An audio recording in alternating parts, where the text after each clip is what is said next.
Hey people, welcome to the channel, and again talking about firearms, talking about self-defense, talking about some of the things you may want to keep in mind if you ever find yourself in a dangerous situation. Again, if you want to learn more about all of this stuff, you have the channel with a ton of information. You have my books, Surviving the Economic Collapse, as well as Street Survival Skills.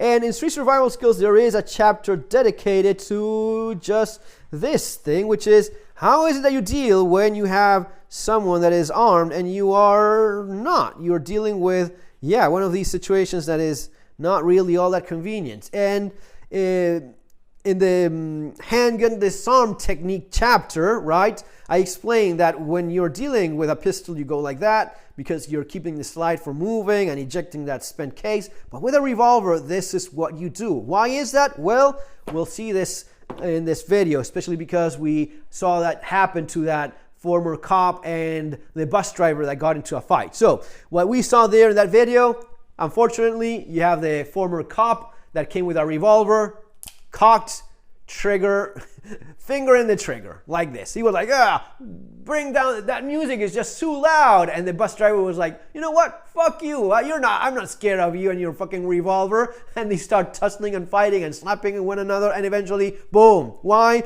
Because cocked hammer and finger in the trigger, that's why. I even believe the idiot that said, I didn't want to shoot. Well, yeah, buddy, you didn't, but you had a revolver cocked with a finger in the trigger pointed at a guy that was pushing you, and of course, it fired. I don't know if you did it on purpose or not, but that was all that was required for you to do that. So yeah, rot in jail, you idiot.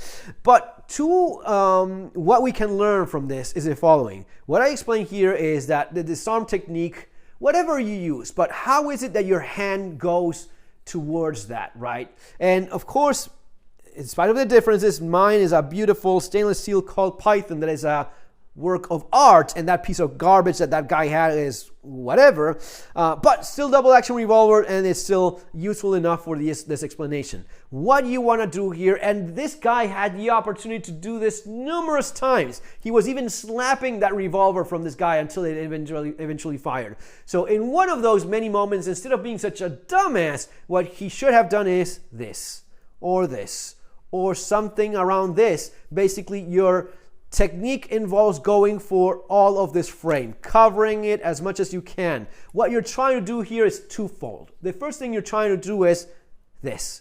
Especially when you have an exposed hammer, this is what you want to do. Why? Because even though typically the revolver will be with the hammer down, ready to fire in double action, there is a possibility of some crazy lunatic going around like that. And if that's the case, this same thing applies. Whatever I'm doing, I'm not going for the barrel, and this is a longer one, right? A tiny barrel is going to be much difficult, but this is not what you want. You want to go over here. You want to go over here. You want to go in a way in which, if this is cocked, there's no chance of this making contact. No, nothing will happen to your finger. Your beautiful little finger will be just fine. It's not going to chop it off simply because of the hammer dropping. It actually hasn't got that much pressure, so it's going to be like that. You see, it's nothing. It's okay. You're just fine. Okay. Now, this is if the hammer is already cocked. You have a chance of stopping that from even firing at all. Now, let's say he has it in double action, right? And I just do this, or even fail and just hold on very strong to this. The gun will still not fire because I'm holding down the cylinder and I'm not allowing it to rotate as it needs to fire. If it cannot rotate, it cannot cock the hammer and it cannot fire. So ideally, I would go like this. And even better, something like this, I'm going on both things. I'm keeping the hammer from being cocked. I'm keeping the cylinder from rotating. So this is not going to fire no matter how much he pulls on that trigger. He's going to be messing up the mechanism rather than firing, right? That's one of the things that if you understand how these tools actually work, you can do something even though you're empty-handed and the other guy has a gun, especially in that very close distance. It's all about knowing how these systems work. And this is how most revolvers, I'm talking about 99% of revolvers out there, work. Even with a single action army revolver, even with a Colt Peacemaker that needs to be cocked to fire, grabbing it like that and having those fingers there will allow you to stop that gun from even firing. Something you may want to keep in mind